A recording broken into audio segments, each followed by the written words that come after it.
আজকে আমি শালগম রান্না করবো এভাবে ঝোল ঝোল। এই যে চিংড়ি মাছ দিয়ে, এটা আমাদের এলাকার খুবই জনপ্রিয় খাবার। এই যে দেখেন শালগমগুলো কেটে পরিষ্কার করে সুন্দর করে ধুইটে সুন্দর পাতলা পাতলা করে কেটে নিয়ে আসি। এখন রান্না করার জন্য চুলায় চলে যাব। চুলায় একটা প্যান বসিয়ে দিছি, তার ভিতরে দিয়ে দিলাম কিছু সয়াবিন তেল। তেলগুলো গরম হয়ে গেছে, এর ভিতরে দিয়ে দেবো একটা পেস্ট কুচি। পেস্ট কুচিটা দিয়ে একটু ভাজা ভাজা করে নিব, লালচে করে নিব। এই যে দেখেন লালচে হয়ে গিয়েছে। এখন এর ভিতরে আমি একটু পানি অ্যাড করে দিব।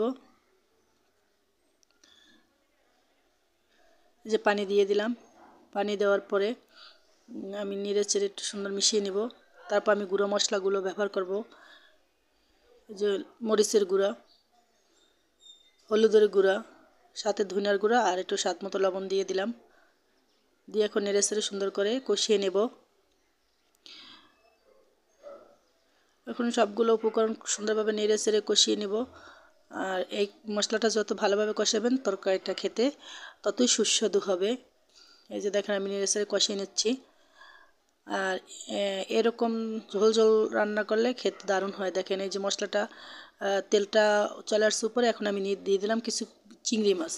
এখানে আমি ছোটো চিংড়িটাই ব্যবহার করছি, যে ছোটো চিংড়ি দিয়েই সবজিটা খেতে মজা হয়। আর এটি দেশি ছোটো চিংড়ি, একদম সেন্টটা ভালো আসে এই জন্য। এই দেখেন সুন্দরভাবে কষানো হয়ে গেছে এবং তেলটা উপরে চলে আসছে। এখন আমি এই যে ধুয়ে রাখা শালগমগুলো দিয়ে দিলাম। এভাবে শালগমগুলো দিয়ে দিব সব। এই যে দেখেন দেওয়া হয়ে গেছে। এখন আমি নেড়ে চেড়ে এগুলো সুন্দর করে মশলার সাথে মিশিয়ে নেব। এই যে দেখেন মিশানো হয়ে গেছে। এখন আমি ঢাকনা দিয়ে কিছুক্ষণ একটু সুন্দরভাবে মশলার সাথে মিশিয়ে কষিয়ে নেব। এই যে এখন আমি এই যে কষানো হয়ে গিয়েছে, দেখেন একদম হয়ে গেছে, শুকনো শুকনো করে নিয়েছি। এখন আমি এর সাথে একটু গরম পানি অ্যাড করে দেব। গরম পানি অ্যাড করে আর কি এটা সেদ্ধ করে নিব, এবং যাতে মশলার গন্ধটা চলে যায় এজন্য একটু ভালো করে আবার কষিয়ে নেব আর এটা সেদ্ধ করে নিব। এই যে দেখেন দিয়ে দিলাম গরম পানি। যেহেতু গরম পানি দিলে তরকারিটা সুস্বাদু হয়, এজন্য আমি সবসময় গরম পানি ব্যবহার করি। এই যে ঢাকনা দিয়ে এখন ঢেকে কিছুক্ষণের জন্য রান্না করে নিব। এই যে দেখেন আমি এখন এটা সেদ্ধ হয়ে গেছে। এখন আবার আমি ঝোলের জন্য পানি দিয়ে দিলাম। এটাও আমি গরম পানি দিলাম। এই যে দেখেন সুন্দর।